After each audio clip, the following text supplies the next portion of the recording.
The Arizona sun was a physical weight, pressing down on the cracked earth of Sergeant Henderson's backyard. But here, under the shade of a sprawling mesquite tree, it was just a pleasant, lazy warmth. The air smelled of charcoal, cheap beer, and the dry dust of the Sonoran Desert, a perfume I'd come to associate with peace. Laughter bounced off the stucco walls of the house as my squadron, my real family, celebrated the simple fact that I was still breathing.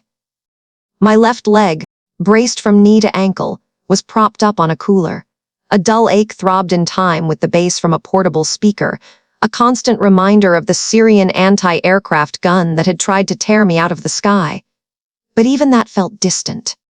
Here, I wasn't Major Maya Valkyrie Tran, the A-10 pilot who got her warthog shredded and barely punched out in time. I was just Maya, drinking a Coors Light and watching the man I loved teach Henderson's 7-year-old how to throw a perfect spiral. Liam moved with a fluid grace that belied the power coiled in his shoulders. A former Army Ranger, he was now a man who built beautiful things out of wood, his hands as skilled with a chisel as they once were with a rifle. He laughed, a deep, easy sound that settled the frantic energy still buzzing under my skin, the phantom adrenaline of the fall. He caught my eye from across the lawn and gave me a slow, quiet smile that said everything. "You're safe. You're home." And in that moment, I believed it. This was all I wanted. The easy camaraderie, the burnt hot dogs, the uncomplicated affection of people who understood what it meant to look up at the sky and see both a highway and a battlefield. This was my world, earned with sweat and terror and loyalty. Then my phone vibrated against the plastic of the cooler. The screen lit up with a name I hadn't seen in weeks. Palo Alto calling. My father. The lazy warmth of the afternoon vanished, replaced by a familiar, chilling dread. I excused myself from the circle of friends, my limp more pronounced as I moved toward the quiet of the front yard. The desert landscape stretched out before me, all sharp angles and muted colors, suddenly feeling as unforgiving as my father's boardroom. "Maya," his voice came through the phone, crisp and devoid of warmth. "No, how are you?" No, I was worried. Just my name, an acknowledgement of my existence. "I trust your recovery is proceeding on schedule." "It's going fine, Dad," I said, my voice tight. "I'm at a welcome home party. With my squadron. Excellent. Regarding that," he continued as if I hadn't spoken, "I've made some more suitable arrangements. The informal gathering you mentioned is insufficient. We'll be holding a proper reception at the Rosewood Sand Hill. Saturday, 7 o'clock sharp. Black tie." It wasn't a suggestion. It was an order, delivered with the same finality he used when closing a multi-billion-dollar acquisition. A cold fury began to simmer in my gut. "Whoa, Dad, hold on," I protested, trying to keep my voice even. "I don't want a gala. I want this. A simple BBQ with my friends. With Liam. These people, they're my family." "Tran Robotics is your family," he corrected me, his voice edged with impatience. "It's board members. Our investors, they are the people who matter. We cannot have the future of our autonomous flight division presented to the world with a backdrop of a few grunts drinking beer on a lawn. The optics are unacceptable." "They are not grunts," I snapped, the words coming out sharper than I intended. "They're officers and enlisted aviators. They're the people who had my back when I was falling out of the sky. They pulled me from the damn wreckage." There was a beat of silence on the line, a calculated pause I knew all too well. It was the space he created before delivering a decisive blow. "Ah, yes, the boyfriend," he said, his tone dripping with dismissive condescension. "Liam, bring him if you must, Maya. But you need to understand, the evening is about securing your transition to the company. It's about your future. It is not about a temporary distraction with some Carpenter." He let the word hang in the air between us. Carpenter. He didn't just say it, he deployed it, a precision-guided munition designed to obliterate everything I held dear. It wasn't just an insult to Liam. It was a verdict on my entire life, my career a temporary phase, my relationships a frivolous distraction, my military family a public relations problem. I couldn't form a response. The line went dead. I stood there, phone in my hand, the setting sun casting long, dark shadows across the desert floor. The sounds of the party behind me seemed to come from a different planet. I looked back through the gate and saw Liam. He was no longer throwing the football. He was watching me, his brow furrowed with concern. He knew. He couldn't have heard the words, but he knew the tone of a command from on high. He saw the aftermath of the explosion. My father hadn't just changed the venue for a party. He had redrawn the map of my life, creating a new front line. And on one side was the polished, ruthless world of Silicon Valley and the legacy he demanded I inherit. On the other was a backyard in Arizona, a man who built things with his hands, and the only real home I had ever known. He was summoning me not as a daughter, but as an asset. And he had just made it clear that, to fall in line, I would have to cut away the one person who made me feel whole. The phone buzzed against the polished pine of Liam's workbench, a furious, insistent vibration that felt like an intrusion. I stared at the screen, at the single word that glowed there, father. My hand hovered over it, my knuckles white. A phantom ache shot through my healing leg, a sharp reminder of the fall, of everything that led me here, to this quiet sanctuary of sawdust and steel. I finally answered, my voice carefully neutral. Sir, Maya, he said, no warmth, just clipped efficiency. His voice always sounded like code being compiled, flawless, logical, and utterly devoid of humanity. Ethan's latest projection models for the Ares initiative are exceeding Q3 targets. He's integrating a new predictive algorithm. Brilliant. Not asterisk how are you asterisk not, asterisk how's the leg asterisk just business, as always. That's great news, sir, I replied, the words tasting like ash. Indeed. It is vital that our assets remain secure. Your brother is building the future. Remember your role in that architecture. The line clicked dead before I could respond. He didn't say goodbye. He just terminated the connection, the task complete. Asterisk architecture asterisk. The word was a key, unlocking a vault I tried to keep bolted shut. Suddenly, I wasn't in Liam's workshop anymore. I was 17, clutching a thick envelope from the United States Air Force Academy. I had won a full scholarship to their summer flight program. For 6 weeks, I would live on campus, I would breathe aviation, I would learn from the best. I remember the smell of the paper, the crispness of the eagle crest. It felt like my entire future. I showed my father, my heart thrumming like a jet engine on a pre-flight check. He scanned the letter, his expression unreadable. For a moment, I thought I saw a flicker of pride. I was wrong. 2 weeks before I was scheduled to leave, he informed me my spot had been canceled. I've enrolled you in a coding boot camp at Stanford, he'd said, not looking up from his tablet. It's for future CEOs. When I protested, his eyes finally met mine, cold and hard as polished granite. Flying is a hobby, Maya. Algorithms are the future, his words echoed, pulling me into another memory. The sun was bright, the lawn at Stanford a perfect, manicured green. It was Ethan's graduation party. I stood off to the side, my Air Force dress blues feeling stiff and alien amongst the sea of designer suits and silk dresses. My father raised a champagne flute. To my son, Ethan, he boomed, his voice full of a pride he never showed me. The architect of the Tran family's future. The crowd cheered. Then his eyes found me. He gestured with his glass. And to my daughter, Maya, our warrior, the guardian of our assets. A polite, scattered applause followed. I wasn't the architect. I was the fence around the property, the guard dog, the weapon that kept the real prize safe. A function, an asset. The memory shifted, the scent of champagne replaced by the sterile smell of the auditorium on the day of my wing pinning ceremony. This was it. The culmination of years of relentless effort, of pushing my body and mind to their absolute limits. My commander pinned the silver wings to my chest, the sharp points pressing into me, a pain that felt like a baptism. I was a pilot.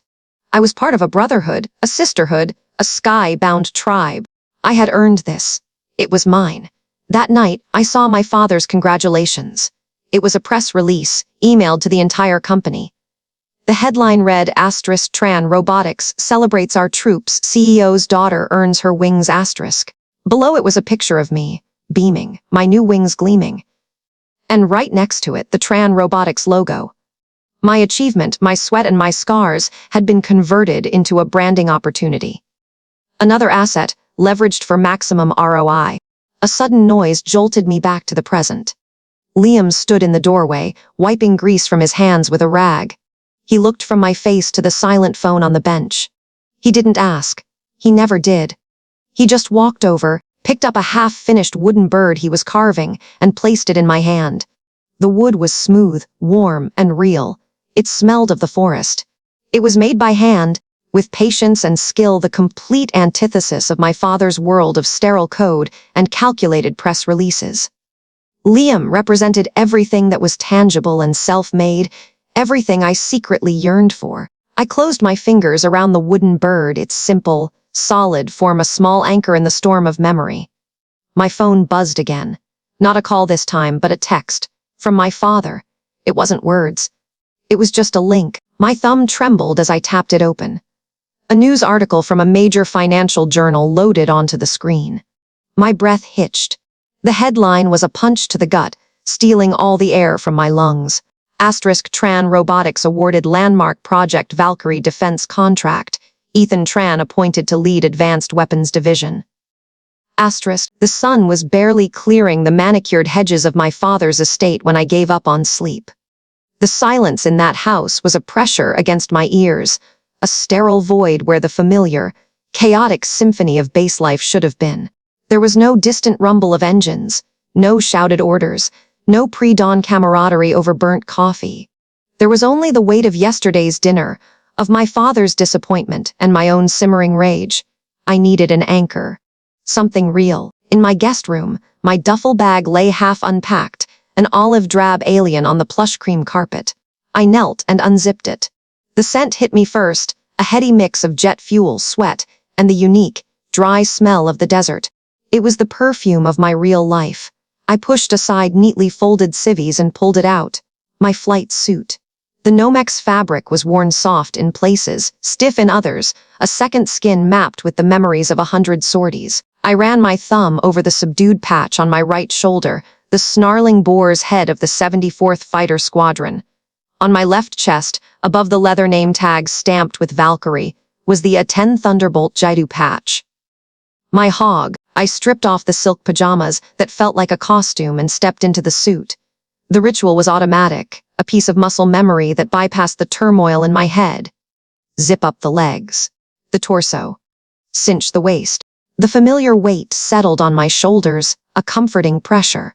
It wasn't just a uniform, it was armor. It was the only thing in this world that felt entirely my own. I didn't bother with a destination. I just drove, leaving the gated communities and pristine golf courses behind until the landscape gave way to flat plains and chain link fences. I found what I was looking for on the edge of town, a small municipal airfield that shared a runway with an Air National Guard unit. And they flew warthogs. I parked my truck by the fence, killed the engine, and just watched. Just after 9 in the morning, the flight line was alive. A pair of A-10s sat on the tarmac, their twin engines whining as ground crews swarmed around them. They were ugly, brutal-looking machines, built around a cannon that could tear a tank apart. But to the grunts on the ground, they were the most beautiful things in the world. Angels in the dirt. Watching them felt like coming home. The smell of burnt JP-8 fuel drifted on the breeze, cutting through the clean morning air. It was a baptism. A reminder. This was where I belonged, not in a boardroom. Not at a charity gala. Here, on the edge of the sky. My phone buzzed, a jarring intrusion. The screen read Ethan. I almost ignored it, but that would only lead to more calls, more concerned texts. I answered, bracing myself. Maya! How's retirement? His voice was a slick, cheerful performance of brotherly affection. It was the same tone he used on potential investors just before closing a deal. It's not retirement, Ethan. Right. Your sabbatical. The condescension was subtle, a polished veneer. Listen, about Dad's gala tonight. You really should come. Senator Croft is going to be there. A few people from the Pentagon Acquisitions Board. It's important you show your face, show a united front. You know how Dad gets. I watched one of the hogs taxi toward the runway, its canted wings making it look like a predator hunkering down for the kill. I'm not part of your united front, Ethan. I'm not a business asset. He sighed, a sound of practiced patience. Look, I know you're upset, but Dad and I were talking this morning. My stomach tightened. He just wants what's best for you. He said, and I'm quoting here, after Maya has had her fun with the Air Force, there's a corporate security director spot waiting for her at Sterling. It's a great gig, sis. Basically, you just review reports from our regional teams. 9 to 5, no one shooting at you. It's perfect for you. You can finally settle down. Had her fun with the Air Force. The phrase slammed into my chest, knocking the air from my lungs. Fun. Was it fun when I held a young airman's hand as he bled out on a C-130 over Helmand Province? Was it fun listening to the desperate voice of a J-tac-tac on the radio, his squad pinned down, begging for air support as bullets snapped around him? Was it fun making the split-second decision that meant the difference between 10 soldiers going home to their families and 10 flags being folded at their funerals? The training, the sacrifices, the sleepless nights, the sheer terror and exhilaration, the sacred responsibility I felt for every single soul on the ground below me, all of it, my entire life's purpose, reduced to a childish game. A phase I was supposed to grow out of. Maya? You there? My hand was trembling. I watched the A-10 line up on the runway, its engines screaming to a crescendo. I squeezed my eyes shut, the faces of my squadron mates flashing in the darkness. Men and women I'd trusted with my life. I have to go, Ethan, I said, my voice dangerously quiet. I hung up before he could reply, my thumb stabbing at the screen. The Warthog began its takeoff roll, devouring the asphalt, a thunderous roar that vibrated through the frame of my truck and deep into my bones. It lifted into the air, impossibly graceful for such a beast, and climbed. Free. I was still watching it disappear into the haze when another truck pulled up beside mine. Liam. He got out, not saying a word, and leaned against his fender, watching the sky with me. He must have known. He always seemed to know. After a long silence, he walked over to my window. He didn't ask if I was okay. He didn't offer empty platitudes. He just held out a bottle of ice-cold water, condensation beating on the plastic. I took it. He looked from my face to the flight suit I was wearing, and then back to the empty sky. They don't get to define what the sky means to you, he said, his voice low and steady. It wasn't a comfort, it was a statement of fact. A truth I had almost let them take from me. I took a long drink of water, the cold shock a welcome anchor in the storm of my anger. I looked at him, my protector, my friend, the man who saw the warrior, not the broken heiress. The steel in my spine, which had wavered for a moment, hardened into something unbreakable. He called it fun, I said. My voice flat, devoid of all emotion but one resolve.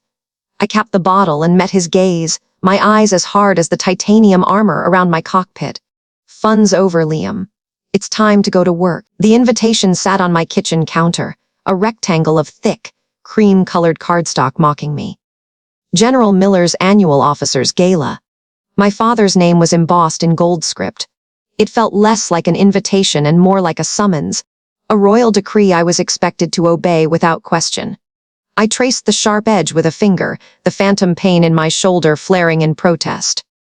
Liam walked in, placing a mug of steaming coffee in my hand. He followed my gaze to the invitation, his expression unreadable. You going to go? He asked, his voice low and steady, the way it always was when he knew I was on the edge of a cliff. I'd rather do another combat landing in a sandstorm, I said, the words tasting like ash. Go there, wear the dress uniform, and pretend his politics haven't put my squadron on a shelf to collect dust. Smile while everyone toasts the future of the Air Force, knowing they think the Valkyries are part of its past.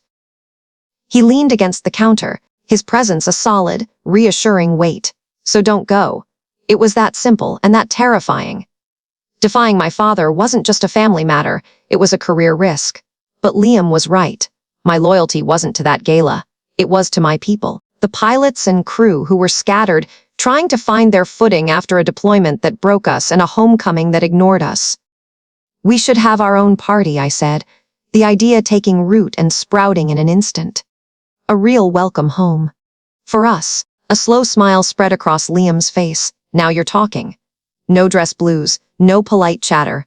Just burgers, beer, and people who get it. Exactly. But where? My small base housing backyard wasn't going to cut it. I've got a place, he said, a glint in his eye. It's perfect. An hour later, we were bumping down a long dirt road, kicking up a plume of red Arizona dust. We pulled up to a massive, beautifully restored barn. It wasn't a barn anymore, it was a master craftsman's workshop. The air inside smelled divine, a rich blend of cedar, sawdust, and tung oil. Sunlight streamed through a series of high windows, illuminating particles of dust dancing in the air like tiny stars. Massive sliding doors were rolled open on the far side, framing a breathtaking panorama of the desert mountains under a vast, cloudless sky. A man emerged from a small office in the corner, wiping grease from his hands with a rag. He was built like a retired heavyweight, with a flat-top haircut that had gone gray and a jaw that looked like it was carved from granite. He wore a faded Air Force maintenance jacket, the name Peterson still visible over the pocket. "Liam, my boy," he grunted, his voice a low rumble. "Thought I heard your truck. What's the emergency? Run out of wood glue." His eyes landed on me, sharp and appraising, taking in my bearing, my posture, the quiet tension I always carried. "Sarge, this is Maya," Liam said. "Maya, this is Sergeant Peterson, retired. Best damn crew chief to ever touch a C-130. He owns this land." I extended my hand. "A pleasure, Sergeant." He gave my hand a firm, brief shake, his gaze unwavering.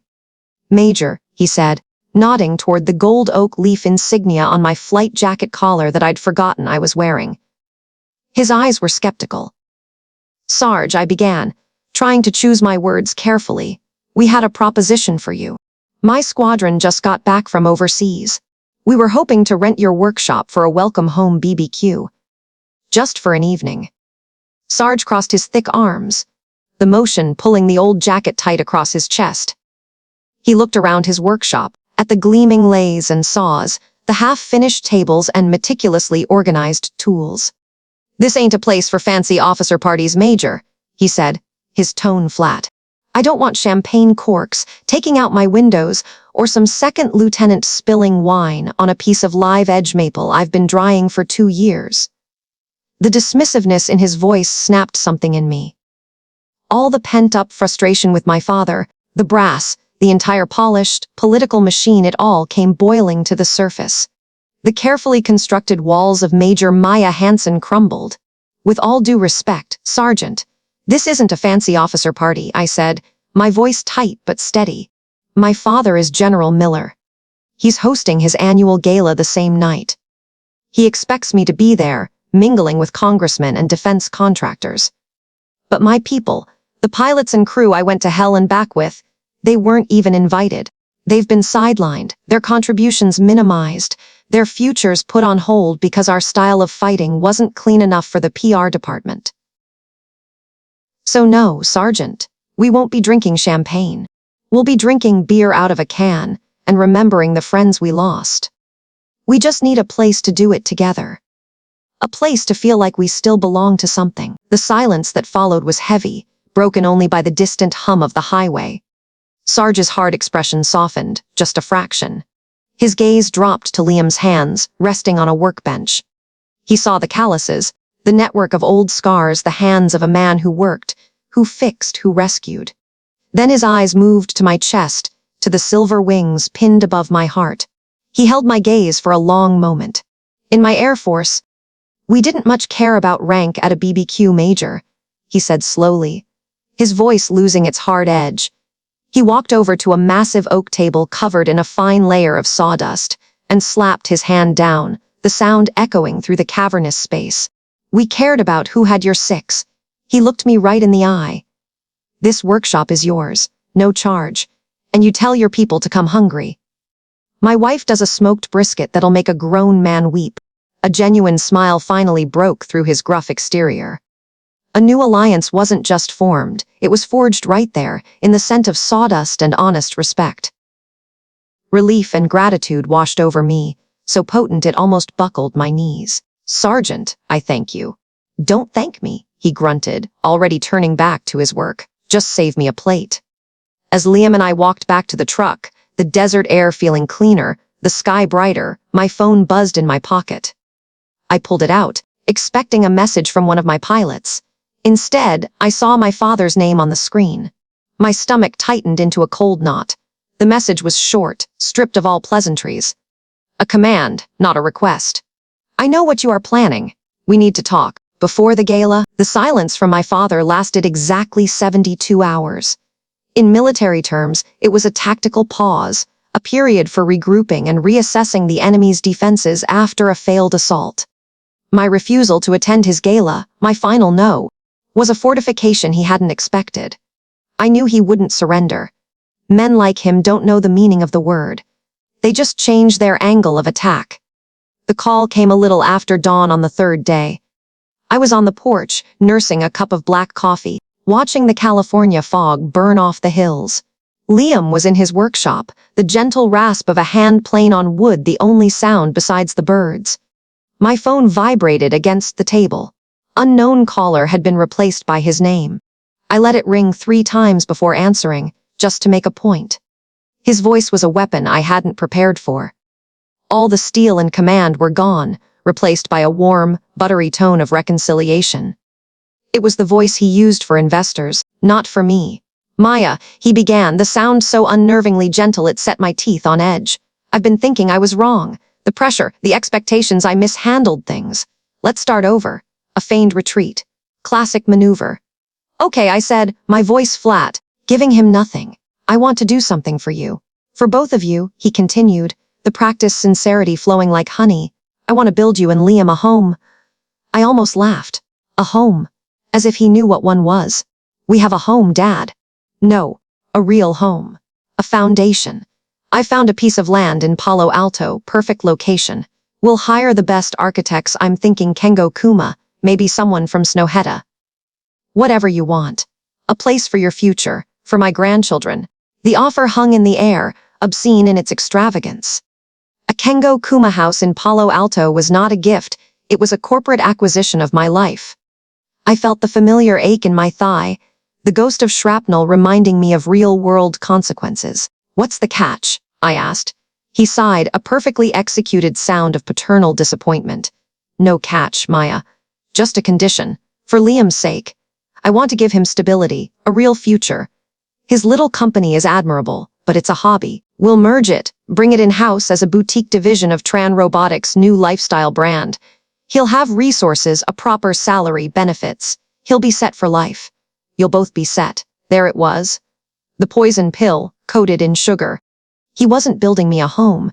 He was buying my fiancé. He was trying to neutralize the one person who gave me the strength to defy him, by making Liam one of his assets. I'll talk to him, I said, my throat tight. It was the only way to end the call. That evening, just as dusk was settling, a sound broke the quiet of our canyon.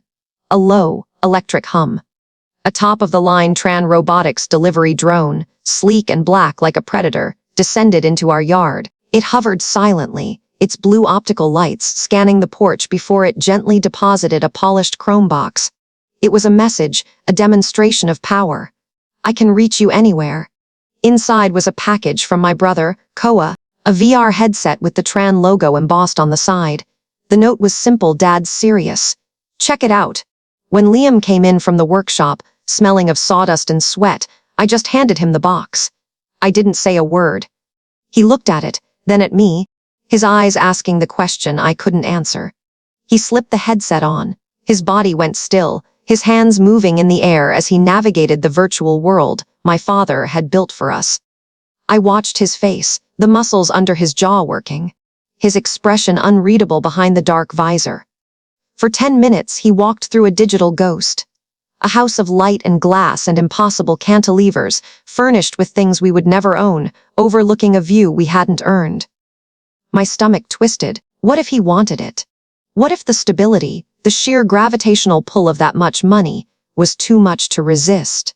Then he took the headset off. He blinked, adjusting to the warm, cluttered reality of our small living room.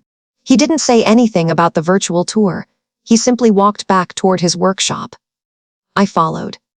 He stopped at a half-finished rocking chair he was building from reclaimed oak, salvaged from an old barn. The wood was rich with history, its grain telling a story of seasons and storms.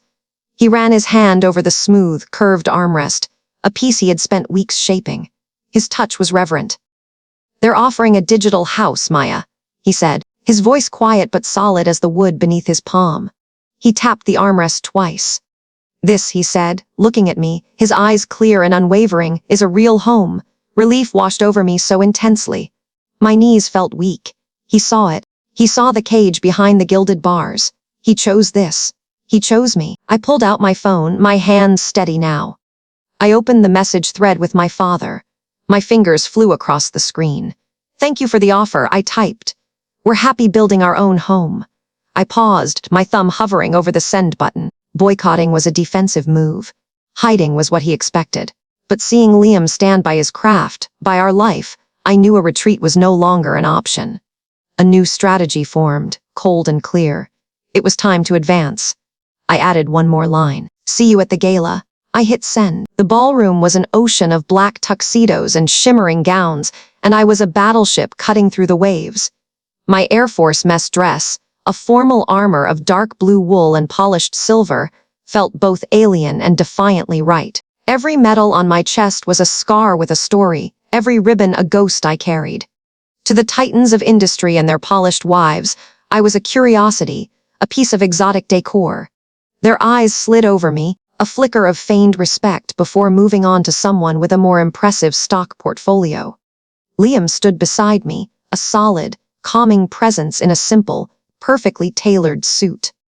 He didn't belong here any more than I did, but he wore his discomfort like a comfortable jacket.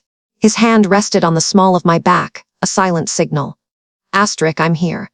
We're in this together, Dotasterisk." Major Tran, a slick voice oozed beside me, a man with a predatory smile and eyes that appraised me like a piece of military hardware for sale.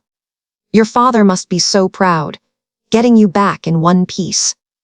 I gave him the tight, bloodless smile I'd perfected for colonels and congressmen. "He's certainly relieved the investment is paying off," I said. The man chuckled, oblivious to the venom in my words, and drifted away toward the bar. Then the lights dimmed. A single spotlight found the stage, illuminating the massive Tran Robotics logo, a stylized eagle with circuits for feathers. My father walked into the light, radiating the kind of power that didn't need a uniform or medals. It was the power that moved markets and ended careers with a single phone call. He started with the usual corporate liturgy, praising profit margins and synergy. He lauded my brother Ethan, whose newest software patent was the evening's guest of honor. I watched Ethan at the head table, accepting the praise with a practiced, humble nod. He never looked my way. He never did. Then my father's gaze swept the room and landed on me. The warmth in his eyes was pure performance. "And that brings me to my other child," he boomed, his voice filling the cavernous space. "My daughter, Major Maya Tran." A smattering of polite applause. "She has served her country with honor, flying missions in places most of us only see on the news." He paused, letting the statement hang in the air. I felt Liam's hand tighten on my back. "Please, Maya, come up here." It wasn't a request. It was a command. Every head turned. The spotlight swung over and pinned me like an insect. The walk from our table to the stage felt longer than a runway on a hot day. The slight ache in my leg, a permanent souvenir from a hard landing, seemed to throb in time with the polite clapping. I ascended the few stairs, my formal shoes clicking on the polished wood, and stood beside him, a soldier on parade. He put an arm around my shoulders, a gesture of possession, not affection. The smell of his expensive cologne was suffocating. "My daughter's time in the air has taught her a great deal about risk management," he continued, his voice slick with manufactured pride. "That's why I am thrilled to announce that she will be coming home for good. She'll be landing safely with us at Tran Robotics, joining the team as our new chief of corporate security." My blood ran cold. The announcement hit me like unexpected turbulence, stealing the air from my lungs. He hadn't asked. He hadn't even discussed it with me. He had simply decided, issuing a press release in front of hundreds of witnesses. My career, my life, my choice erased. He turned from me then, facing the audience with a broad, powerful smile, dismissing me as he always had. "It's good to finally have her protecting our stock prices instead of just sand." The room erupted in polite, appreciative laughter. And that one word broke me. Asterisk sand asterisk. It wasn't just sand. It was the grit that coated our teeth and stung our eyes in a sandstorm over Kandahar. It was the sacred ground of the Korangal Valley, stained with the blood of friends. It was the dust that rose from my boots as I walked toward my Valkyrie, the sun a blazing furnace overhead. It was the earth that covered the bodies of men I'd fought beside, men whose faces were burned into my memory. He had taken a decade of my life, the sweat, the fear, the sacrifice, the very soul of my service, and reduced it to a single, sterile, dismissive word.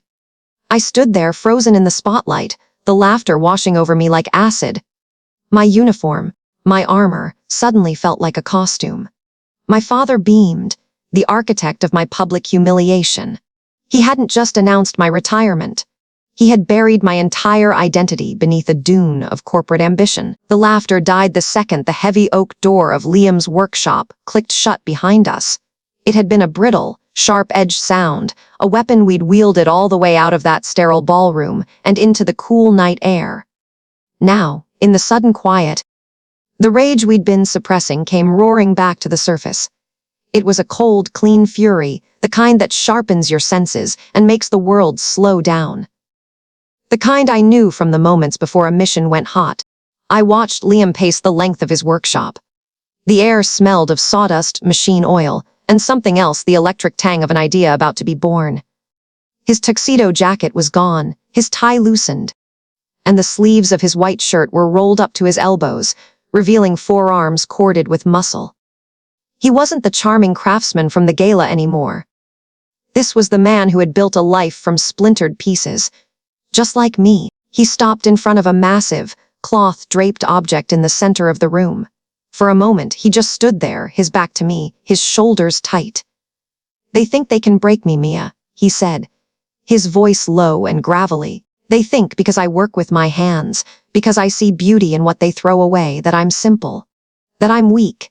He yanked the cloth away with a single, violent motion. Underneath wasn't a piece of furniture. It was a press. A hulking, industrial beast of steel and hydraulics, with a series of gauges and monitors wired to it. Beside it, on a workbench, were slabs of what looked like wood, but not like any I had ever seen. They had a strange, almost metallic sheen, their grain impossibly dense and woven together in complex patterns. For the past 2 years, Liam began, his voice gaining strength, shifting from anger to pride. "I haven't just been making tables and chairs. I've been perfecting a process. A way to break down reclaimed lumber to its core fibers, treat it with a bio-resin I developed, and then fuse it back together under immense pressure and electromagnetic heat. It's not just wood anymore. It's a new material." He picked up a piece about the size of a brick and tossed it to me. I caught it reflexively. The weight was astounding, far heavier than wood, almost like a piece of stone, yet it wasn't cold to the touch. It felt alive. "It has a higher tensile strength than steel, more flexibility than carbon fiber, and it's a fraction of the cost to produce," he continued, his eyes gleaming with a feverish light. "I've been in quiet negotiations with redefined, the biggest sustainable architecture firm on the West Coast. We're not talking about furniture, Maya. We're talking about support beams for skyscrapers, hurricane-proof housing, a revolution. The deal is worth tens of millions." My mind was racing, trying to process the scale of it all. This was why Jackson and his cronies were after him. This wasn't about a small-town workshop, it was about disrupting an entire industry. "What's the catch?" I asked, turning the dense block over in my hands. "The final piece," he said, tapping a file on the workbench. "The independent lab report. redefined's engineering division needs a full structural durability analysis before they sign. But their memo was specific. They don't want a standard industry test." He slid the paper across the table to me. I picked it up and read the line he was pointing to. Asterisk requirement, third-party validation via military-grade stress and failure point testing. Asterisk. A slow smile spread across my face. The rage in my chest finally had a direction. "A target, a mission." "Liam," I said, my voice steady and clear. "That's not corporate security jargon. That's my language." 48 hours later, we were in a private hangar at a dusty airfield 20 miles out of town. The kind used by crop dusters and weekend hobbyists. The The cavernous space smelled of stale oil and sun-baked metal. Liam had paid the owner a ridiculous sum in cash to rent it for 2 days, no questions asked. He'd brought the press, the material samples, and every sensor he owned. I brought the knowledge. For 2 days, we barely slept. We lived on black coffee and protein bars. I walked him through the brutal physics of my old world. I wasn't an engineer, but I had spent thousands of hours keeping a 40-ton attack aircraft from tearing itself apart in a high G-turn. I understood structural stress in a way no textbook could ever teach. It was a conversation I'd had with my airframe every single day, written in vibration and groaning metal. Forget building codes, I told him, sketching on a whiteboard. We're going to test it for what happens when a shockwave hits it. We need torsional stress, shear strain, cyclical fatigue. We're going to hit it, try to bend it, and then try to snap it. Over and over, until we know exactly where it breaks. On the second night, sometime after 3 in the morning, we ran the final test. A 2-inch thick beam of Liam's material was locked into the press. I had programmed a sequence of escalating pressure, designed to simulate the sudden, catastrophic forces of an explosion. Liam stood at the monitor, his face illuminated by the green glow of the data stream. The press whined, the hydraulics screaming as they applied thousands, then tens of thousands of pounds of pressure. A bead of sweat trickled down my temple.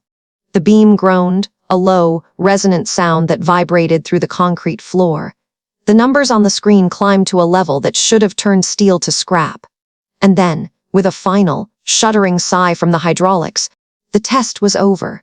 The beam was still there. Bent, yes. Scarred, definitely. But not broken. It had held. Liam let out a breath he'd probably been holding for a year.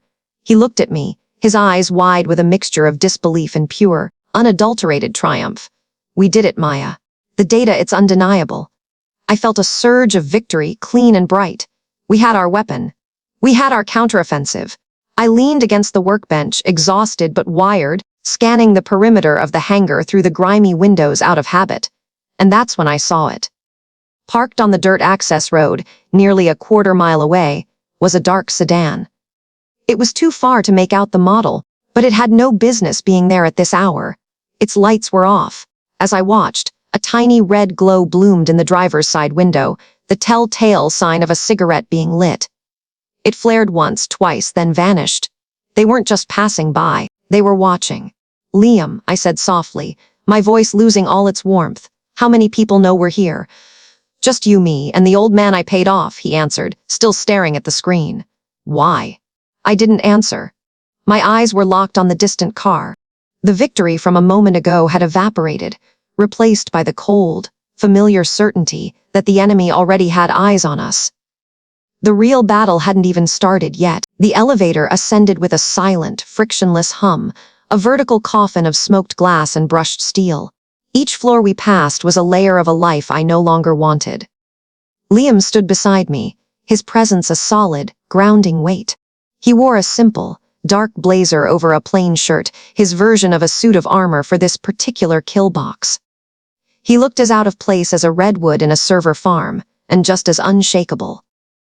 My father's office was on the top floor, a throne room with a panoramic view of a city he believed he owned. He sat behind a desk of polished obsidian that seemed to float in the air. He didn't rise when we entered. Maya. You're late, he said, his voice clipped.